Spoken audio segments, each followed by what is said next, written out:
Good, we're up. Okay, I'm Lesley McClure. I'm the regional executive for the Atlanta Federal Reserve District, but I work out of one of our branches in Birmingham. And I'm going to give a little disclaimer at the beginning here because I'm very likely to deviate off into opinion, and I want to make it very clear it's Lesley's opinion and not necessarily the Atlanta Fed or the Board of Governors or anybody else. But what I'm going to do today is talk a little bit about a network that we have that we use to gather anecdotal information to inform the policy process. And then I'm going to give you some data and some data slides, but I'm also going to talk a lot about some of the stories we're hearing from our contacts. So this is a map of our district. We have all of Florida, Georgia, Alabama, and half of Tennessee, Louisiana, and Mississippi. And in our district, we have a lot of branch offices. Not every district is blessed to have a whole bunch of branch offices. But what this does for us, it gives us personnel out around the whole district, and we use this staff to cultivate a lot of relationships with businesses primarily, but to some degree community contacts as well. And we have a very organized process, one, for setting up the network. So we try to be very geographically diverse. We try to be very industry diverse. We try to be very diverse in terms of the size of the company. So we're not just talking to great big Fortune 500 companies, but we're also talking to medium-sized businesses and some small businesses as well. And so by getting this really diverse perspective, we hope that this gives us kind of a better feel for what's going on, and it lets us sort of test if the models and the forecast are yielding one answer and then what we hear in the field is saying the same thing. That's great. Kind of gives you a better measure of confidence in your predictions. But if there's ever a deviation, then maybe it points you at a place where you can dig deeper.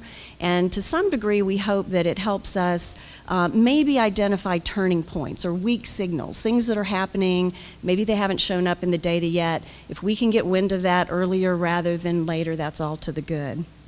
But anyway, so let me move on to some of what we're talking about here. So in our districts, in the 6th district, most of our contacts tell us that business conditions are pretty strong, growing at a modest pace. But of course, we had Hurricane Irma, and hospitality, energy, and agriculture were very dramatically affected by that.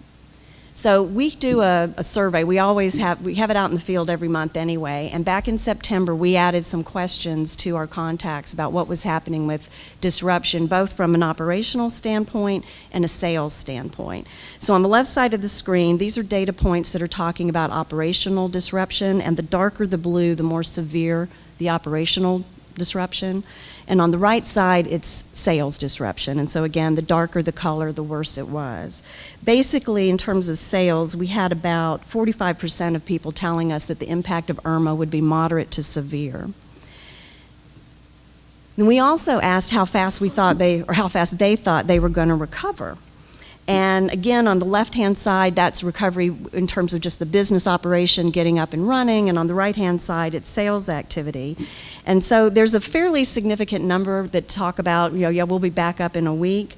But when you look at the sales activity, there's almost 20% of people who don't think they're going to be back to normal from between 3 months to a year. So it's a non-trivial impact. The next slide looks at the employment impact from the storm.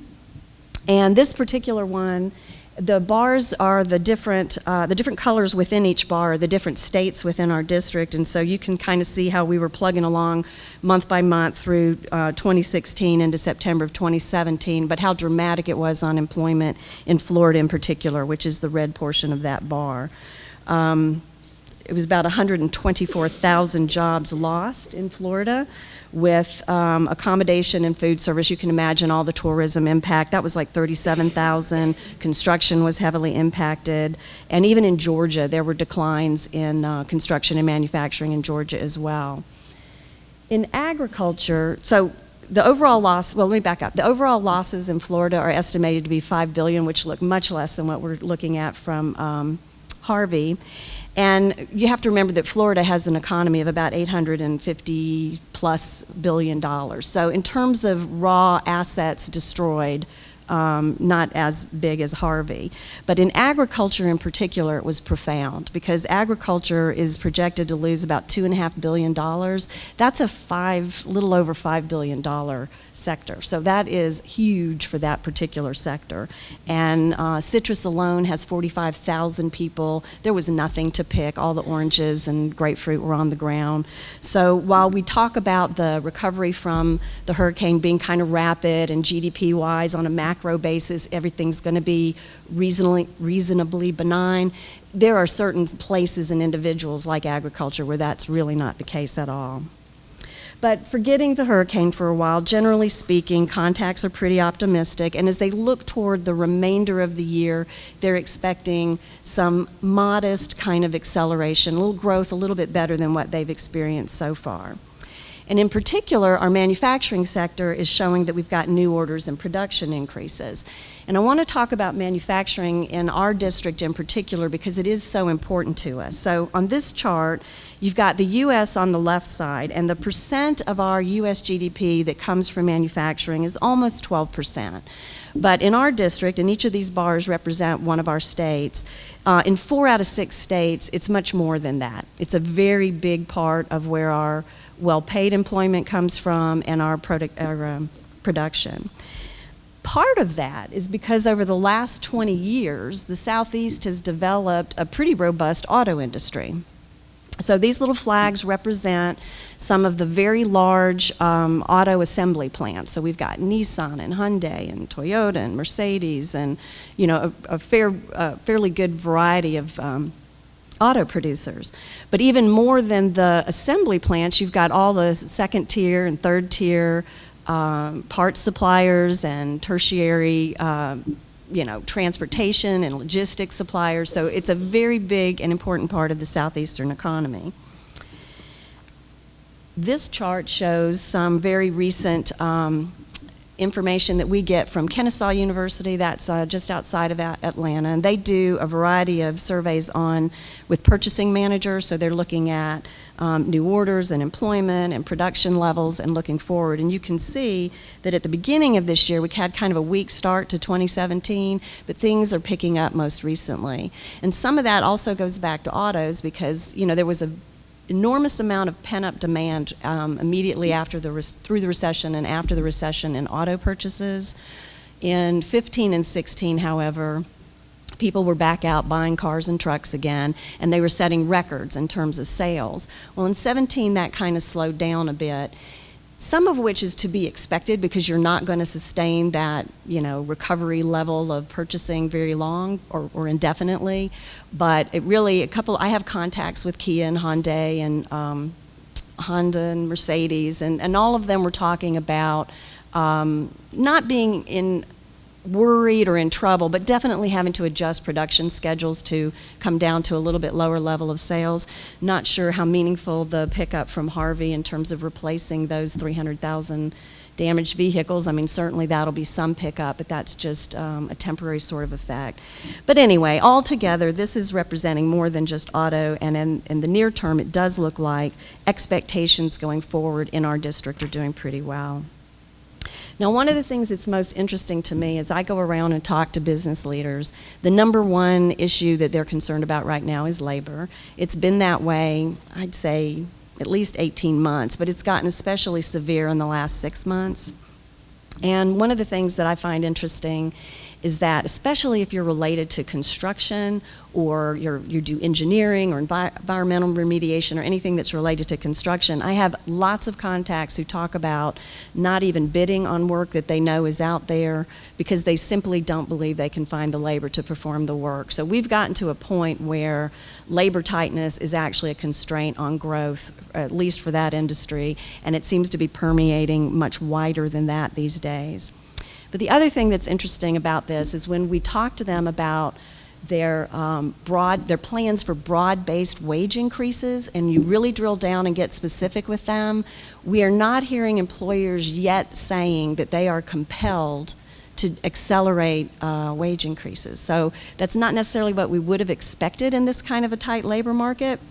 But they definitely will say, you know, they've always got pockets. They've got their IT department or certain key executives, or even sometimes it's entry-level, depending on where you are. It could be unskilled entry-level workers in a warehouse where they're really hard to find, but when you ask them what they're doing with wages, they're not moving it that much. Sometimes a story is that, well, I tried it. I raised wages, but I still got the same quality of person. They weren't more productive. Their attendance wasn't any better. I didn't gain anything by raising wages. And in other times the story will be, it doesn't matter, they're not there. And if I offer more, it's not going to get me more manpower. So I find those to be very, very interesting stories. Let's see, this is a picture of what the unemployment rates are in our various states, and I actually thought this was good until I saw those 2% numbers out there in the first presentation. But as a district, we're at 4%, which is just slightly better than the U.S. rate at the moment. Alabama at 3.8%. This is the lowest that we've been since July of 2007. And in Tennessee, they're at 3%, which is an all-time low. They've had 8 consecutive months of reduction in unemployment. Nashville is just booming. It's very popular, attracting tons of millennials. I'll talk to business people who will scratch their heads wondering how long can it persist. But Nashville, Tennessee is incredibly hot right now. Anyway, so very tight. That's just the data demonstration of the tight labor markets that our contacts tell us about. And then this is just a picture. We've seen some of this before. The green line is our district, basically the Southeast, compared to the black line, which is the U.S. Normally, historically, we perform a little worse than the U.S. as a whole when it comes to unemployment. But just in the most recent month, we actually dipped down below, and we've gone ahead of the national average for that. With respect to credit conditions, this is really interesting because this is not a subject. Most of the contacts we talk to are not having difficulty with credit. We do some surveys with builders and brokers, and that's probably, if you're a small residential builder, that may be the one pocket where people are a little more reticent to talk about credit and they're not quite getting what they want. But for the most part, contacts say that if they're not expanding, it is not because of a lack of credit. It's because they don't think they don't have a reason to do something different. But they will even describe banks knocking on their doors. And in commercial real estate, even in Alabama, so this would not be unexpected in Miami or a big city like Atlanta, but in Alabama there's a lot of international investors coming into commercial real estate. So if you can get it through a bank, you've got international funders. There's just a variety of places right now, and it does not appear to me to be constraining any growth.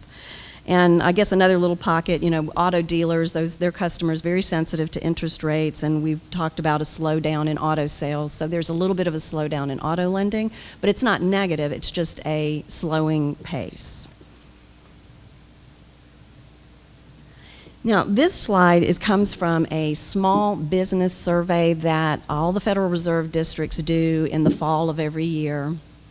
I think we've just expanded it nationally actually last year. So the data that's up here is 2016 data. 2017, the survey's out in the field right now. But for the purposes of this survey, small business is any business with less than 500 employees. And what they do is they ask them, did you go out and try to get financing? And if you did you get none of what you asked for, some of what you asked for, or all of what you asked for? And they turn those answers into an index. And on the left-hand side of this slide, the red is what the answers would be for the whole U.S. Blue is our district in Atlanta, so we fall kind of in the middle.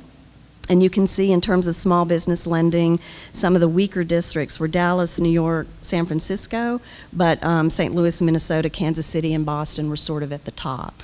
Again, this is a year old, and I'd be very interested when we get, this survey won't close out until December. It'll be next spring before we have the 2017 results. Okay, let's talk about retail for a minute. So we have a number of retailers that are headquartered in our district that have national presence. And as was been mentioned before, one of the huge issues with retail right now with brick and mortar is just all the disruption with the internet sales and trying to respond appropriately and figuring out how to position themselves. And actually, I think a lot of them are getting there, and they're learning a completely new way of holding inventory and kind of using your store as a place to keep inventory and blending what used to be strictly face-to-face sales with internet sales. So some of them are kind of they've had enough experience now, they're sort of turning the corner. But one of the things they've told us most recently is that the slide in brick and mortar sales, they think that slide is coming to an end. Not to say they're going to start seeing acceleration, but they think the deterioration is kind of bottoming out. Another story that we got from one of our larger contacts, who is very well connected with retailers across the country, is his expectation is that after this holiday season, that the smaller national retailers, so you're talking about companies that have maybe 200 or 300 stores nationwide, he is expecting to see another wave of closures. And these are, I think he was talking mostly about soft goods kind of retailers, which would in turn throw a lot of extra inventory as they do closeouts after the new year onto the market, and that would also serve to kind of depress prices for those things for a while. And I thought this was surprising, but his story is that inventory can take 18 months to work itself through the system, and so that price compression can last a little longer than I would have expected. I've mentioned a moment ago about automobile dealers continuing to note softening sales. And then when it comes to real estate, most of our residential real estate contacts say that sales levels and prices are slightly ahead of last year, so there's been a little bit of growth, but it's more of a supply constraint, I think, than a demand constraint. So it seems like there are willing buyers out there, at least in our district or a lot of the big cities, and builders are just not able or willing to put up the product for them at the moment. I don't think the constraint there is financing. I think the constraint, at least what they say, is that land prices have appreciated, construction labor is going, that's one place where labor prices are going up, a little bit of construction materials, but you put all that together and they're having a very hard time delivering product at a price point that people want. So that seems to be a pretty consistent story across most of the states in our district. And the other thing that's going on with residential is in terms of multifamily, we're seeing the same tapering of multifamily development in most locations that some other people have mentioned up here already. So in general, the top of my slides are hard to see.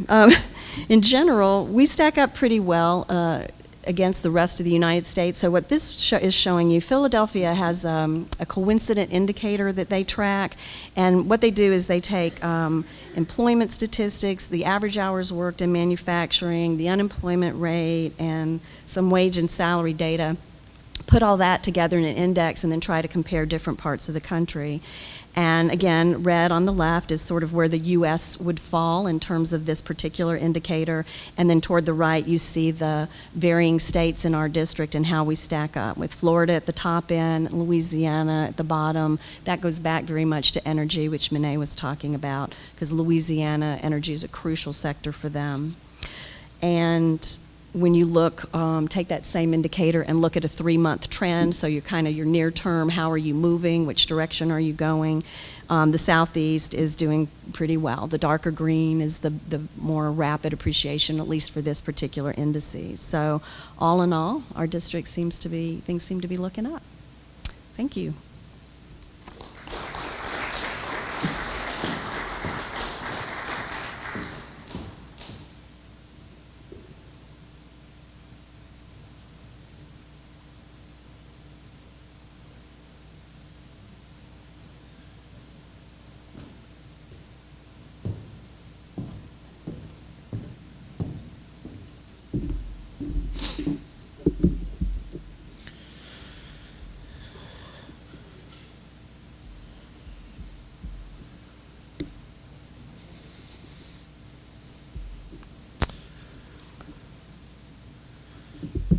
All right, well, good morning, everyone.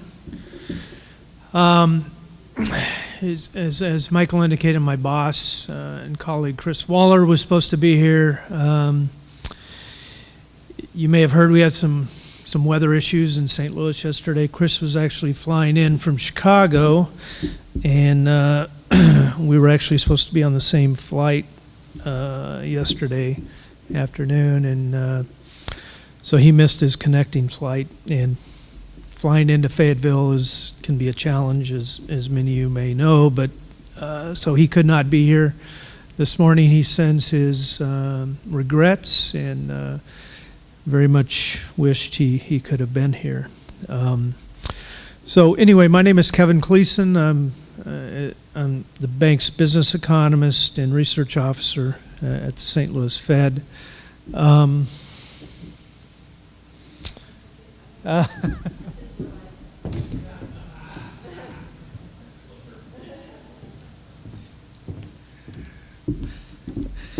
So, this is kind of our backyard. The Arkansas is a key aspect to the 8th Federal Reserve District. So on behalf of the St. Louis Fed, welcome to the 8th Federal Reserve District here in Fayetteville. We call this part of the 8th District the Gold Coast because this part of the world, this part of Arkansas has done quite well for quite some time. I'm sure all of you know Walmart is located up the road in Bentonville. Then we have also Tyson Foods over in Springdale, and then J.B. Hunt in Lowell. So, and obviously the University of Arkansas here at Fayetteville, as well as another key employer. So, a lot of key industries and firms represented in Northwest Arkansas. And as I said, this is one of the areas that's really helped offset to some extent some of the weaker growth we're seeing in other parts of the 8th District. All right, so so I have a disclaimer as well. You know, when you're in the Federal Reserve, you're kind of trained to do this. So anyway, the views I represent are not necessarily those of the St. Louis Fed or the Board of Governors in Washington, D.C. All right, so this is, there's many ways to slice and dice regional data. And when you work with regional data, one of the challenges you know right off the bat that it's highly volatile and it can change dramatically, sometimes for no apparent reason. So if you don't like a number, just wait. And it may change. May change for the better, may change for the worse, which leads some of us who engage in regional analysis that economists can't even predict the past when we use regional data. So it can be a challenge sometimes. So what I'm looking at here, this is another way to slice the data. This is the map of the U.S. shows the growth of gross state product. The BEA now calculates gross state product on a quarterly basis. Unfortunately, the data has lagged. We have national GDP through the third quarter, but state GDP is through the first quarter. And you can see the map there, the national map, so you can see that kind of where the areas of stronger growth are in the nation. Obviously, the darker shading indicates faster growth, so the West Coast, the Southeast, Texas, somewhat faster growth in parts of the upper Midwest, and even extending into parts of the Northeast as well. Our district, we have all or parts of 7 states, and I just realized that we're missing Arkansas there. You know, when I asked my RA to put this together, he's from Jersey. Nothing against Jersey, but I don't know if he's ever been to Arkansas. But anyway, you can visualize Arkansas there. It's right below Missouri and to the west of Mississippi and Tennessee. And, our district is a mixture. We have areas where growth is pretty strong. As I mentioned, Fayetteville, Louisville, also very strong. Louisville has a UPS facility there called Worldport, which they move a lot of cargo through. Amazon, you may have heard of them. They have a very significant presence in Louisville, right next to UPS. So they move a lot of Amazon product through the Louisville Worldport facility. So obviously transportation services is quite strong in Louisville, and also Louisville has a even the state of Kentucky has some significant automotive manufacturing facilities, and autos have been fairly strong for a while. So Louisville, Kentucky has been growing very strongly. Tennessee has also been picking up a little bit. Tennessee, has another significant transportation hub, and that's the headquarters of FedEx. So if you look at the sort of the transportation industry, growth has really began to pick up.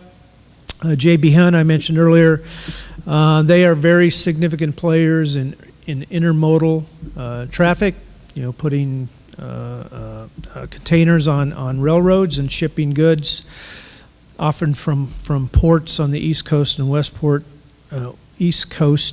Coast ports to other parts of the country. So intermodal traffic has been growing like gangbusters. So the transportation industry, of which is the largest employment sector in the 8th Federal Reserve District, has been growing quite strongly. But then you have other parts of the district where growth has struggled significantly. St. Louis, has been in the news for often many unfortunate things, not the least of which is the Cardinals, which failed to make the playoffs for the second straight year. So Cardinals fans are beginning to slit their wrists. But other parts of the district, the three branch cities we have, Memphis, Little Rock, and Louisville, tend to be doing a little bit better. And you can kind of see that in this chart. So again, this is plotting metropolitan statistical area, MSA, real GDP growth. Unfortunately, the data is lagged again, but you can see that through the 4 quarters ending in the first quarter, U.S. growth about 2%. It's since picked up. We had pretty strong growth in the second quarter and then again in the third quarter. District growth has been a little bit weaker. St. Louis has been even weaker yet. But we see faster growth in Memphis and Louisville and Little Rock. Unfortunately, we don't have quarterly data for Fayetteville, so this is the 4 quarters ending the year ending in 2016. But again, Fayetteville has pretty strong growth, as does Little Rock. But kind of if you get beyond Little Rock and Fayetteville, and to a lesser extent Jonesboro, many of you may know, Jonesboro is in the northeastern part of the state. Just recently put in a steel mini mill, Big River Steel. So for a while there, Jonesboro has seen very strong growth associated with the building of the mill and the associated facilities that cropped up around that, and growth has slowed somewhat since then. But again, clearly the strongest areas of growth in Arkansas have been in Fayetteville and in Little Rock. All right, so you kind of see this. One of the things with the 8th District is that our unemployment rates in some areas are extremely low. I've been in the system for 29 years. I've never seen a 2% unemployment rate anywhere, but now if you look at Columbia, Missouri, 2.4% unemployment rate. Fayetteville, right here, 2.6% unemployment rate.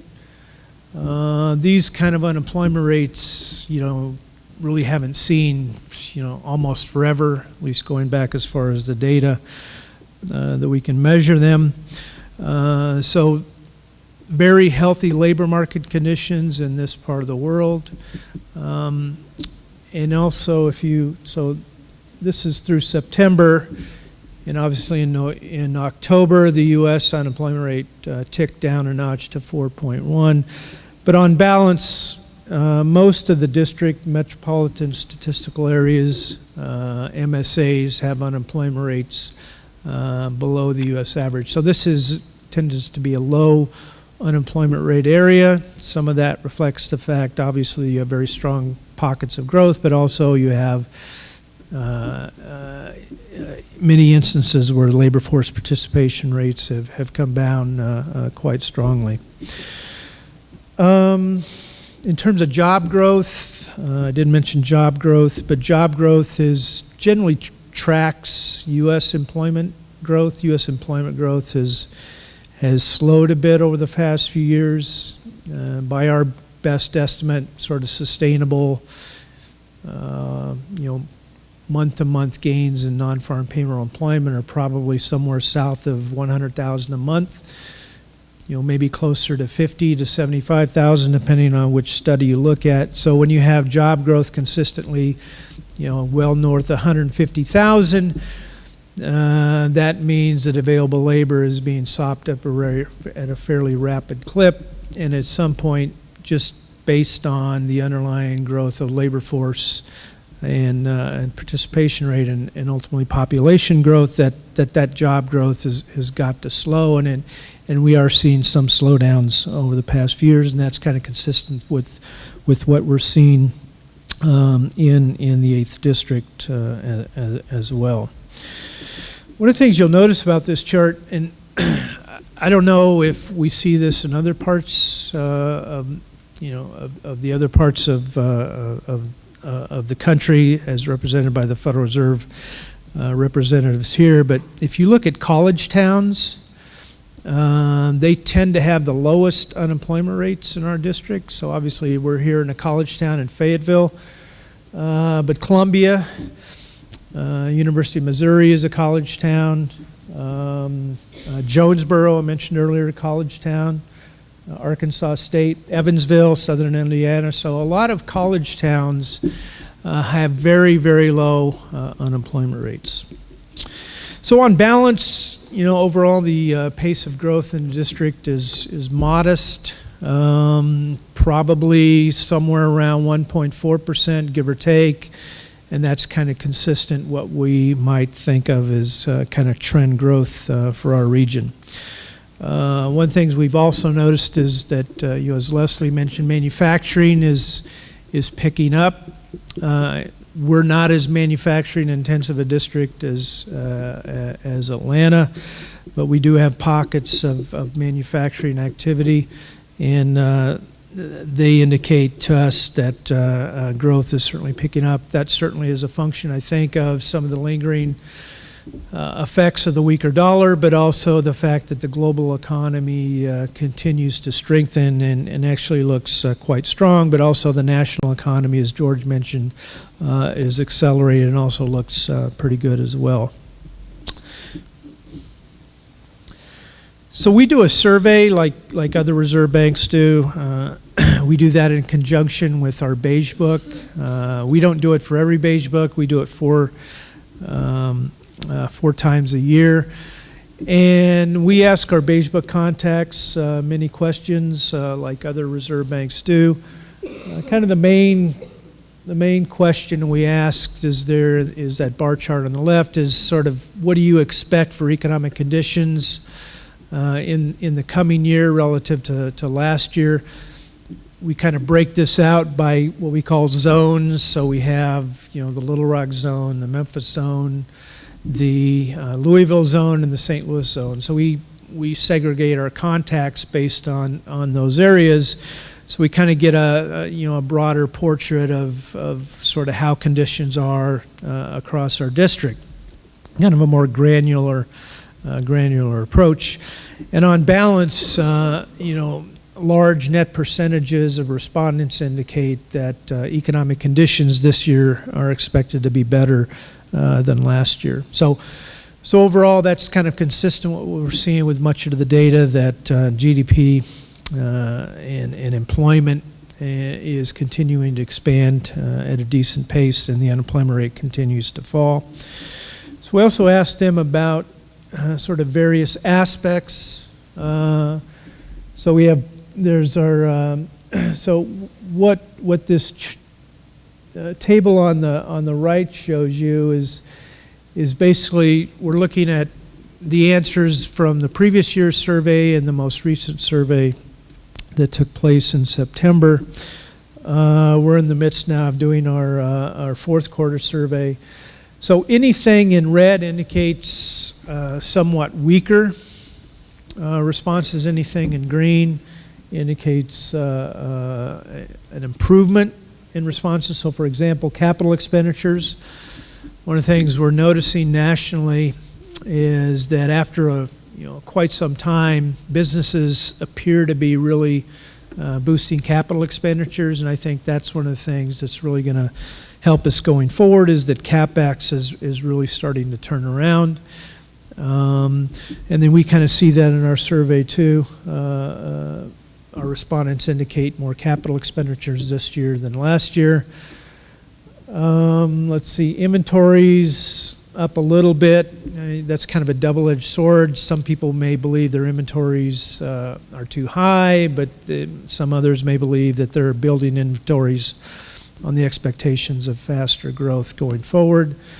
Then sales, obviously sales, the net percentage of respondents significantly higher than the previous year.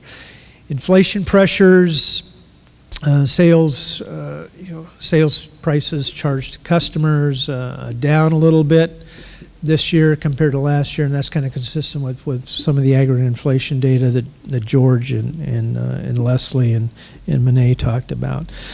So we also hear from a lot of employers in our business contacts, and we also hear many businesses tell us that the quality of labor is an issue. They can't get the type of labor and quantity of labor they want. And in some industries, like in construction, at least residential construction, that appears to be holding back activity.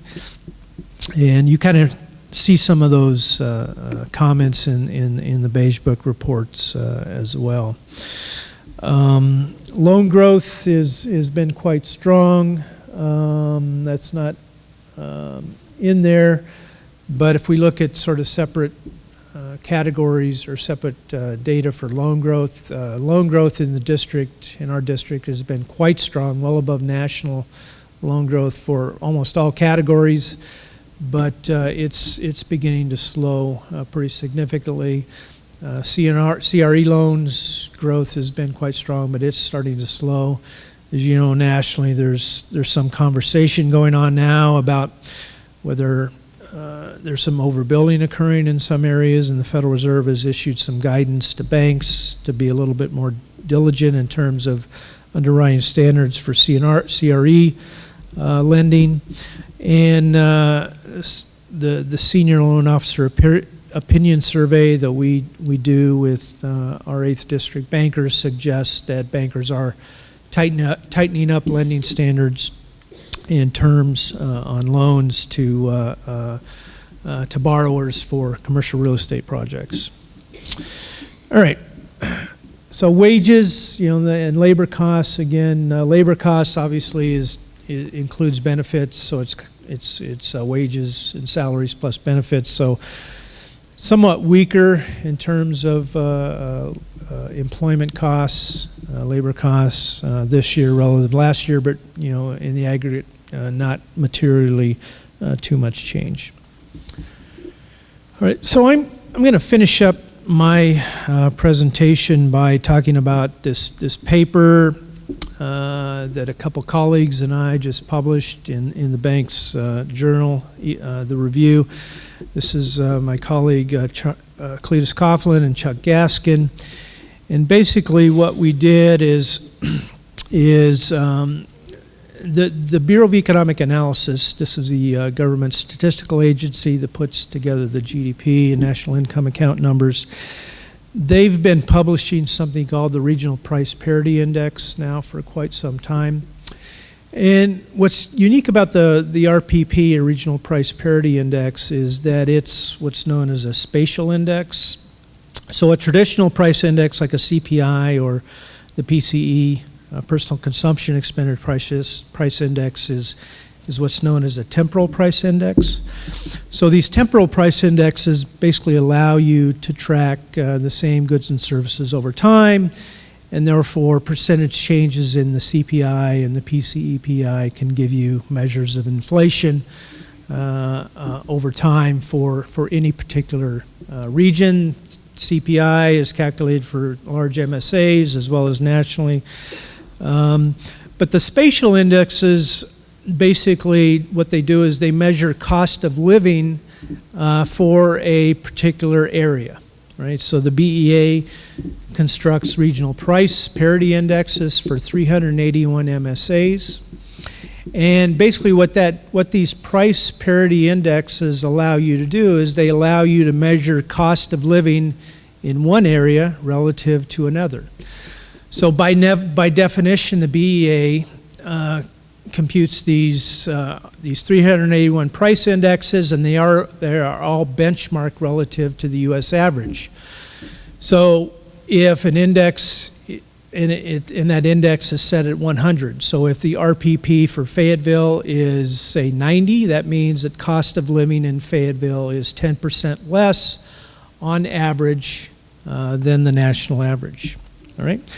So one of the useful things that you can use with the RPPs is that you can take the nominal income measures that the government statistical agencies regularly put out, per capita personal income, median household income, pick your favorite one, and you can then deflate that or divide by the regional price parity index to get a real measure of the cost of living for a particular metropolitan statistical area.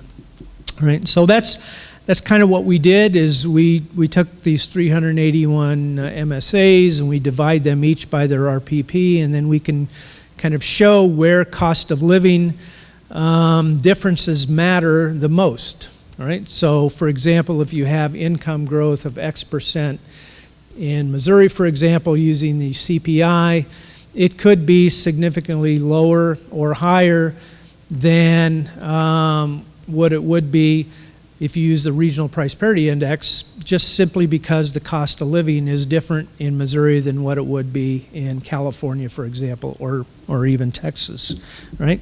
Turns out the Missouri is a low cost of living state, as is Arkansas, right? So one of the key factors in cost of living across the country is going to be housing costs, and I'll talk a little bit about that in a second. All right, so here's the regional price parity indexes. I've just picked out the St. Louis and our 3 branch cities, and Fayetteville, Arkansas, right? And unfortunately, the RPPs don't go back a long period of time. They only start in 2008. So what I'm doing is I'm picking 2009 just simply because that is kind of the trough of the last recession. And I'm showing the most recent observation. Again, the data is lagged. Unfortunately, we only have data through 2015. And again, remember, by construction, the RPPs are set to a benchmark of 100 for the nation. All right. So let's focus on St. Louis, Missouri. So in 2009, its RPP was 88.6. So that says in 2009, on average, the cost of living in St. Louis was about 12% less than what it was for the nation as a whole, right?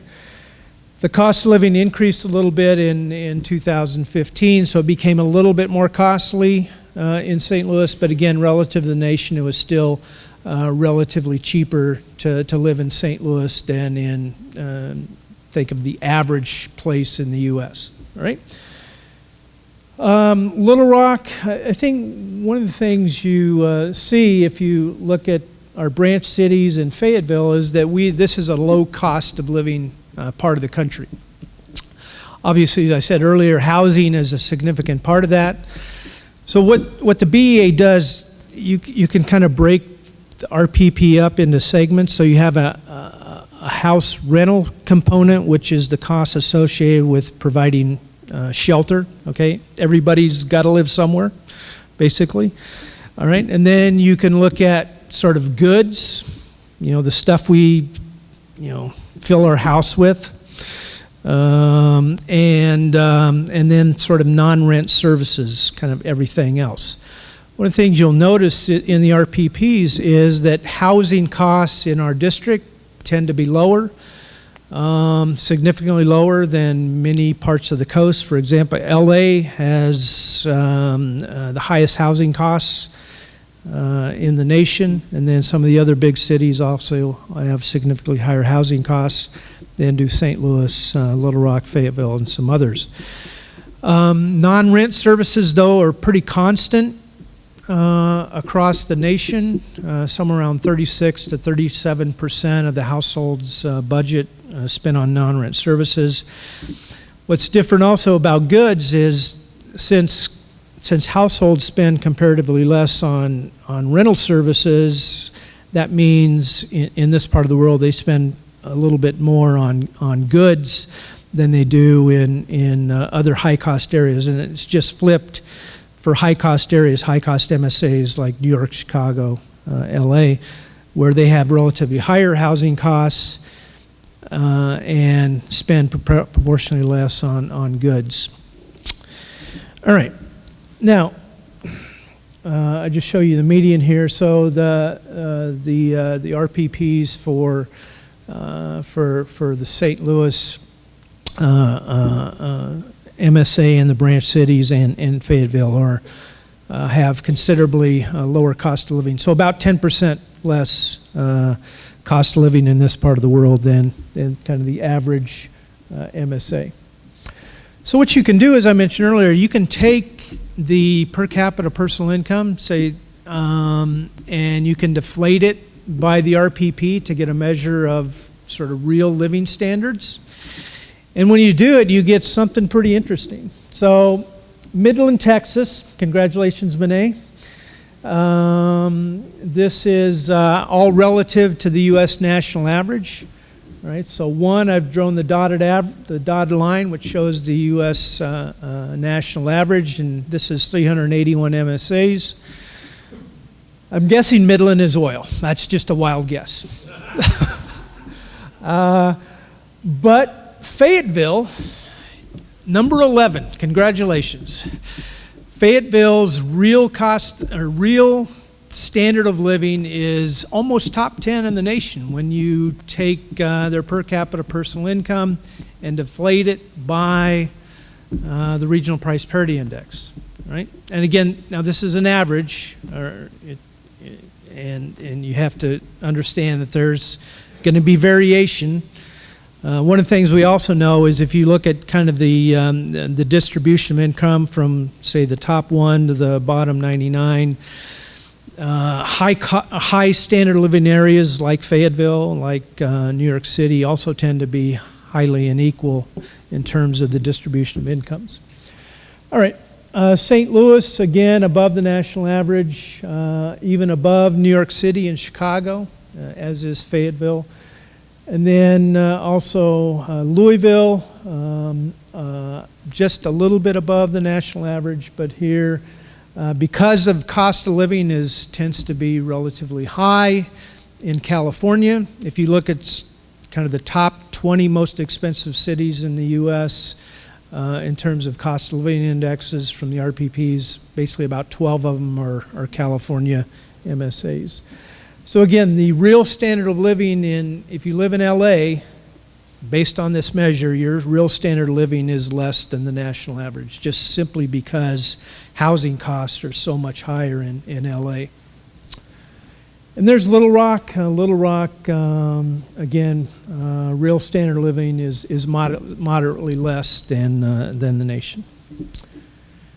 All right, so that's kind of my story, and I'm sure we'll have time for question and answer now. I just want to bring up my colleague from the Chicago Fed, Thom Walstrum. Thank you.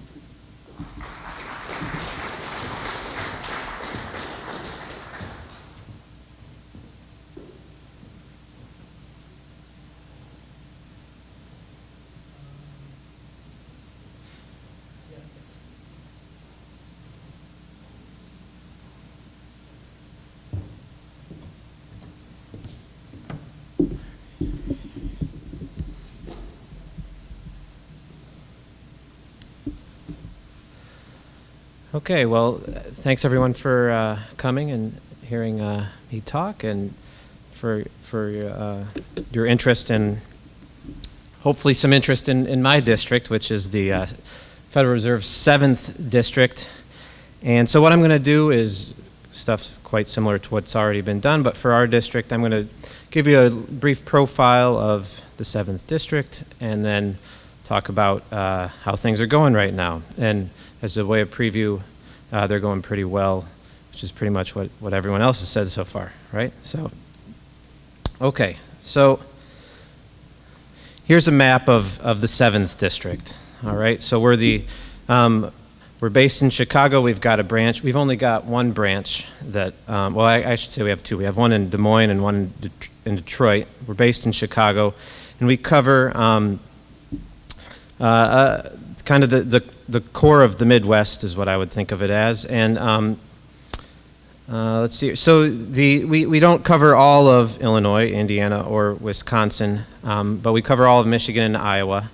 And so a lot of since the data are typically at the state level, we look at state level data a lot. And let's see here. So let's move on. And here's a profile of one way that I think about what the 7th District looks like. Okay, so what I did here is I calculated the 5 highest location quotient industries for our 7th District based on the states in the district. And I'm guessing most of you all are familiar with location quotient, but if you're not, it's simply the share of employment in an industry in a local area divided by the share of employment in that industry for the nation as a whole. So you know, if say we've got our top most concentrated industry, the primary metal manufacturing industry, that is pretty much steel for us. The share of steel of primary metal manufacturing employment in our 5 states is this would be like saying it's 22% versus 10% for the nation as a whole. Okay, so what this is saying is that primary metal manufacturing is quite concentrated in the Midwest, and it's the most concentrated. Then we've got you can see, I should say these are NAICS industries, NAICS 3-digit industries, and you can see that for the Midwest, for our district, every single industry that's the most highly concentrated in our district is in manufacturing. We've got steel, number 1, machinery, which is primarily heavy machinery, which would be agriculture machinery, construction machinery, and mining machinery. Think Caterpillar, John Deere, those types of companies. We've also got, of course, transportation equipment manufacturing, which is the auto industry.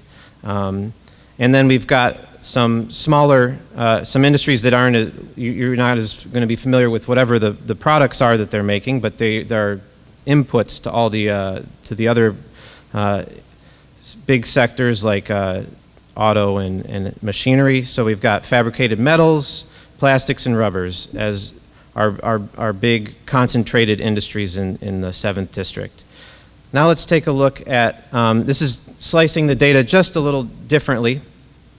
This is the largest, now we're looking at the largest employers with a high location quotient. All right, so number of industries listed here that are the same. Here you can see that the auto industry, transportation equipment manufacturing is at the top of the list now. It covers 2.2% of all employment in our district. You can see now that we've finally got a non-manufacturing industry in the list, truck transportation. Like a lot of the other people you've heard from today, we've got, we're in the middle of the country, so there's a lot of truck transportation going on. There's a lot of people working in it. Okay, so now you get an idea of what's going on, where we're at. Our district really is, it's been for a long time manufacturing concentrated. The upper Midwest is, of course, is often also referred to as the Rust Belt. And It's true manufacturing's been important for us for a long time. It's true manufacturing has declined in employment, but it's still, for our area of the country, it's still the most important driver of the economy. And when manufacturers are doing well, we're doing well. When they're struggling, we're struggling. Okay, so let's talk about current conditions. It's interesting to see how we all track current conditions across banks, and it's also and we all look at the same stuff, and we all do it just a little bit differently. So it's interesting to see how we do it differently. What we've put together for our district is something called the Midwest Economy Index, and it's actually would be more accurately probably called the 7th District Economy Index. We only cover the states in our district with this index. And what it is we're taking 129 state and local, or state and regional indicators, and we're trying to summarize them in one number. We take a weighted average of the indicators, and then by putting them into one number, this is like an index, and we've adjusted the index so that it's positive when there's above trend growth and negative when there's below trend growth for the district. And one nice thing about this is, as Kevin was saying, there are a lot of issues, especially when you get to the state and local level where you have data that come out. The official data are released much later than you'd like to be able to know what's going on right now. So we use data that are come out with pretty quickly, much sooner than the GSP data. These data typically come out a month or 6 weeks after the reference period, and so it gives us an idea of what's going on a lot sooner than we would otherwise. Okay. I should say here that. What I mean, yeah, so the data we have is a 1-month lag, and the GSP data are about a 6-month lag. Okay, so here's our index. This is our main headline, Midwest Economy Index. I'm showing it to you all from all the way back in the Great Recession. You can see that the Great Recession, it was below trend growth, not surprisingly, and quite below trend. We had in the recovery, we had a good recovery, 2010 through 2012. Didn't do that well in 2013, 2014, things picked up along with, I think you noticed a lot of the other districts saying the same thing. Things picked up in 2014. We had a slow decline through 2017, and then starting at the beginning of the year, we had a nice pickup in activity that has since slowed down a little bit, although part of the slowdown, I think, is possibly that the data are going to be revised. So we'll look at that a little bit more in just a second. So one of the things that we do is we split the data by sector, and this is going to give you an idea. I'm going to show you this next, and this gives you just an idea of why manufacturing is so important. So we've split the data into 4 sections. We've split these 129 indicators into 4 sectors, and here are the index. Here are their contributions to the index. Yellow is manufacturing, blue construction mining, or light blue construction mining, dark blue services, and green consumer spending. So you can see that manufacturing in 2014 was growing well above trend, and this is again in line with what we were seeing in other districts. Even though the energy sector isn't, there's not direct energy activity going on in our district. We saw that this big pickup in 2014 and decline in 2015 through 2016. A lot of that was really correlated with what was going on in the energy sector and as well the global economy. And what we, I think, kind of learned through this period was that a lot of our manufacturing industries are big suppliers of oil and gas development. Think steel and fabricated metals. So we saw this. We saw the big decline at the beginning of 2015, and the manufacturing sector. This would be saying at the end of 2016 was actually in recession. Things got better in 2016, but were not that great. 2017, things really took off, and we'll dive into that a little bit more in a second. You can see too, just right recently, the green bar, the consumer spending bar, has looked really good to start the year, and it's declined. And I'm going to argue that has to do with, quite likely has to do with some data issues that you run into with these state data. Okay, so let's look at what's behind what happened here, what's happening here right now. So you saw the PMIs from a few other people. This is the U.S. manufacturing ISM PMI, that's the blue line. And then I have the mean PMIs for our district in red. The mean of the PMIs at like the Chicago PMI, the Detroit PMI, the Southwest Michigan PMI, the average of those in the red line. And you can see that as U.S. oh, I'm sorry. I'm looking at, there we go. Yeah, let me start over since now I'm actually showing you what I'm talking about. Okay, so we have the blue line is the U.S. manufacturing as a whole, and the red line is again the average of PMIs for cities in our district, and you can see that they track each other quite closely, and they're doing quite well right now. And this is also like you've seen before, 2014, 2015, quite good, and then. At the moment, things are looking really good for, according to the purchasing managers in the U.S. and in our district. Okay, and so another factor, and this is the consumer spending one that's really dominated by the data from the household survey, which include the unemployment rates. Another factor is that you know, as we've seen for the other districts, unemployment is quite low. And one interesting thing is that unemployment used to be, in our district, used to be actually higher than the U.S. as a whole prior to the Great Recession. It's kind of converged since then. And then early in this year, according to the data, there was a big drop in the unemployment rate in our district that has since moved up. And we've seen this kind of dip before in earlier data that gets revised away. And I think so what this means for our index is that we saw a big pickup, a big increase in the index to start the year. And then in the last few months, the index has declined some because the unemployment rate has been rising, according to the data.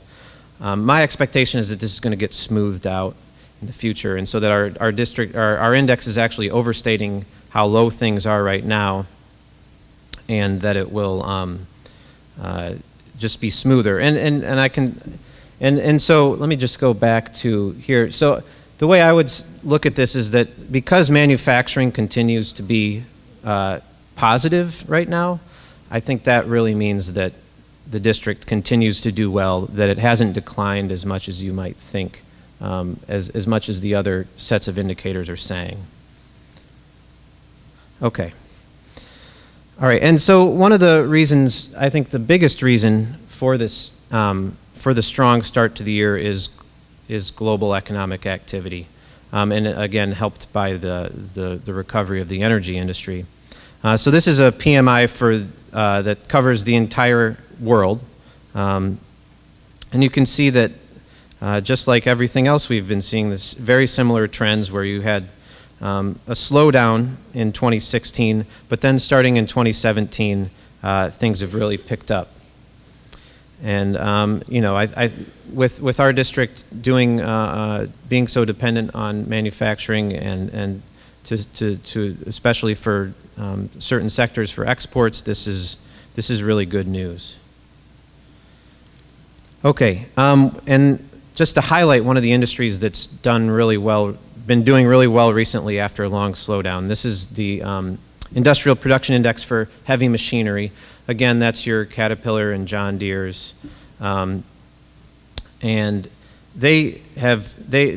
Illinois is very concentrated in this industry, and as an example, and the data have been quite bad for Illinois for a while, and I expect that Well, some of that is because we have some real fiscal issues that maybe you've heard about at the state level and in Chicago. But part of it too is more fundamentals, like the heavy machinery industry. And it really struggled with the decline in energy prices in late 2014, and continued to struggle until, again, right till the beginning of 2017 when things have really seemed to have turned around. So the heavy machinery industry is doing well. Some of the other big industries like food manufacturing has been doing well for a while. And then, so you know, by and large, the theme really is that things have been going well, right? However, there is one industry that we've been worrying about recently, and that is, it's already been discussed somewhat, that's the auto industry. And so this is light vehicle sales since 2006. This is the number that you hear reported in the news, and as was already mentioned, you can see that the auto industry actually, for a while, especially with the struggles of other manufacturing industries in the last few years before 2017, the auto industry has always been during the recovery had been a steady supply of solid growth. And just as everything else seems to be picking up, we're now seeing that the auto industry, there's starting to be worries about things slowing down. And now, as was mentioned, the hurricanes perhaps helped the auto industry some, provided, you know, are going to provide some bump to auto sales, but those are temporary. And the question is, can the growth that's happened over the last few years be sustained? And I don't think anyone really thinks that it can be at the rate that it has been in previous years in this most recent recovery. But I think a lot of people were worried. If you look at the data starting at the beginning of 2017, sales really declined to start the year, and people were, you know, production plans have been pulling back. People were surprised at how much sales had slowed down. They were projecting them to have slowed down relative to 2016, but not at the slowdown that had actually taken place. That said, you know, the last couple months, you can see right at the end of this chart, things really have looked a lot better. Again, some of that is likely related to the hurricanes, but there are a lot of people that are wanting to make the argument that the auto industry really is more healthy than the first half of the first part of the year seemed to be indicating. So let me just summarize then. All right, so our economy that we cover in the 7th District is still driven by the manufacturing sector. You would think that after decades of pullback in manufacturing employment, not in manufacturing production, but in employment, there would be other sectors possibly taking over for our district, and that's just not the case. We're still manufacturing. We probably will be for a while, like most places, things are going pretty well, and that's mostly because the manufacturing sector is doing well. And the pickup I think the number one reason for that is a pickup in global growth, and the U.S. economy doing well as well. We've seen recoveries now in some industries that have been long struggling, like heavy machinery and steel, but we're a little bit worried about the auto industry. We'll see. Probably not. We don't expect it to be the growth driver that it has been in the past, but hopefully it won't decline as much as it looked like at the beginning of the year. So that's all I've got. Thanks.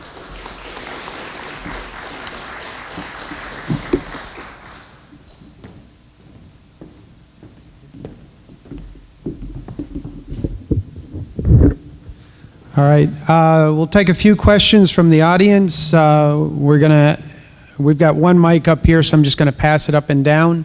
And I think we have a mic for out in the audience. Two mics out in the audience. All right, well, we got 2 mics up here and 2 in the audience. So do I have any questions, please?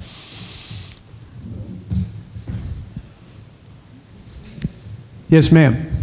This question's for Kevin. I was curious, I was curious about the University of Missouri. I have 2 family members up in Columbia. I know they're a big economic driver in towns where there are campuses, but they were saying that the university budget was on a freeze and they actually had dorms going dark. So could you talk a little bit about the effect of that?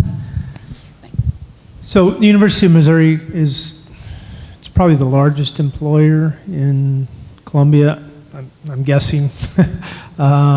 It's certainly significant. So the University of Missouri had some enrollment issues. They had to shut like 5 dormitories, I think, something like that. And this all happened in the context of the plunge in the fortunes of the University of Missouri football team. Now, so it's somewhat puzzling, the fact that the University of Missouri has significant revenue stream issues from the lack of enrollment, but at the same time, the town of Columbia, the MSA of Columbia, still continues to do quite well. Now again, part of that could reflect, as I mentioned earlier, declining labor force participation rates. I just really haven't dug into the issues well enough to be able to know. But it is kind of a disconnect. Any other questions?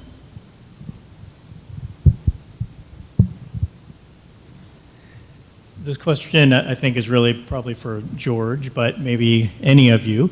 How can you square the low inflation pressures with the housing price increases in many parts of the country where homes are becoming more and more unaffordable for a lot of people? And you combine that with the increase in land prices in many areas and so on. And then even though healthcare prices have been relatively modest the last few years, the increases, certainly those increases over the last several years have been quite large. And so how can you square those, I guess, price rises that are a relatively large part of our economy with the very flat inflation that we have seen? Okay, well, house prices have 2 components. There's an asset aspect to home prices, which is not included in the measures of inflation. What is included in the measure of inflation is the housing services that a house provides consumers. We have seen some, and housing services are accounted for on a rental equivalency basis. They're an imputed measure for owner-occupied housing. So you have owner-occupied rental equivalents plus the rents that renters actually pay. What we've seen is some overbuilding in the multifamily sector, so some softening actually in rental prices of housing, and to some extent that carries over into the imputed rental cost of owner-occupied housing. But in terms of the escalating price of housing, that's largely an asset. Just like stock prices have gone up much more sharply than consumer prices. So, I would try to distinguish between the asset value and the price of housing services that are provided to consumers. I would just also add, Tim, if you look at, as George kind of talked a little bit about it in his presentation, but if you look at the weights of housing in the PCE price index, they're somewhere around 20%, and in the CPI, the owner's equivalent rent is over 30%. It's just the opposite for healthcare, higher expenditure weights in the PCE price index than in the CPI. So I think some of those, the fact that the CPI generally has higher inflation and the PCE reflects to some of that, to some extent the owner's equivalent rent has a higher weight in the CPI.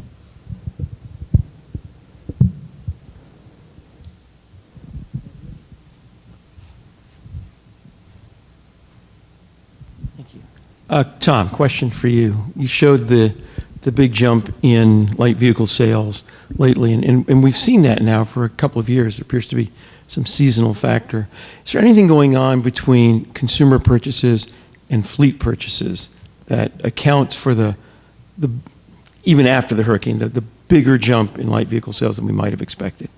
Okay, well, yeah, I think I'm going to have to punt for your question. I'm sorry. I haven't studied the distinction. There are some folks that I've talked to at our bank that have studied that distinction, but I haven't studied it. Sorry.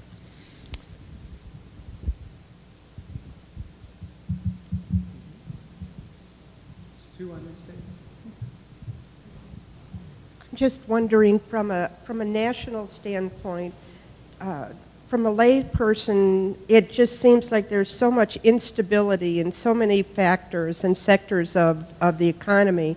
I'm wondering why it either hasn't shown up yet or why it doesn't seem, that instability doesn't seem to be reflected in the numbers.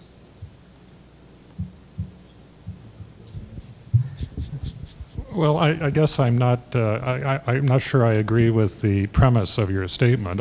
There's been a lot of volatility in energy markets, but energy markets tend to be volatile, and they, are affected by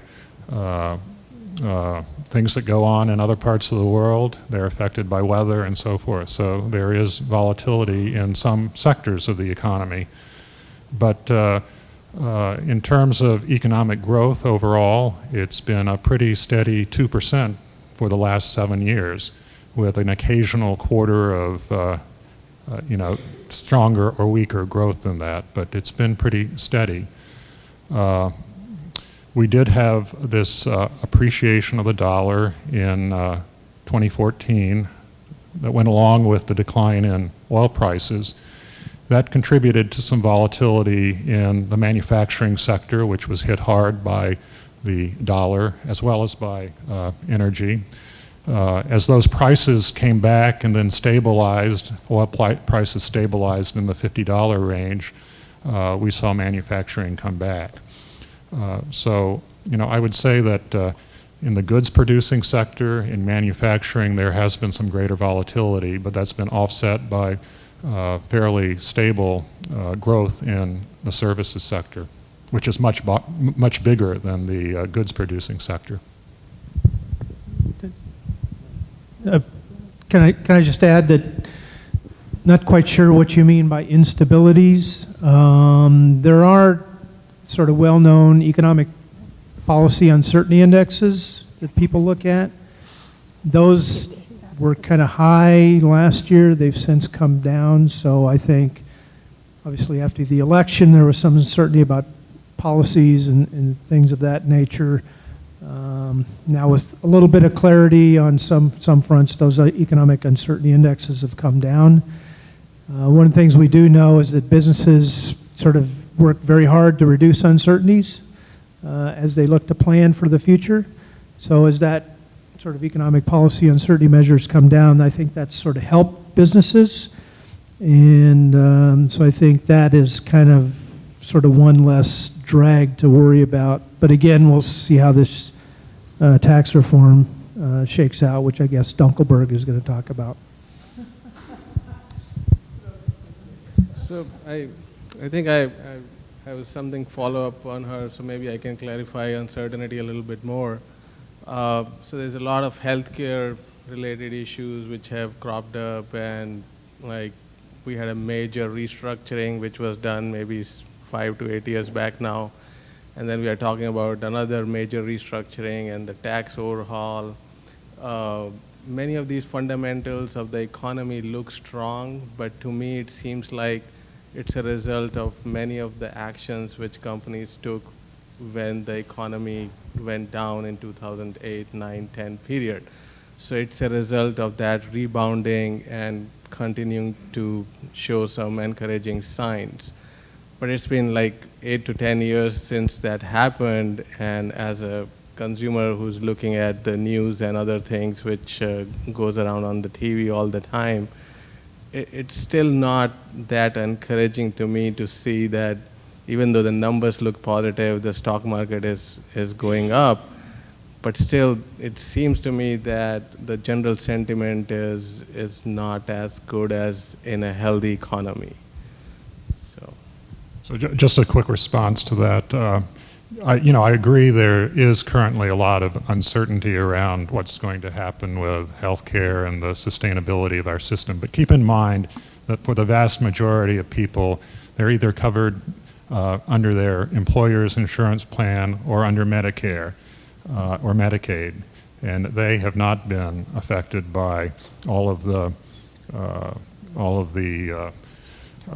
turmoil, thank you, turmoil around healthcare policy.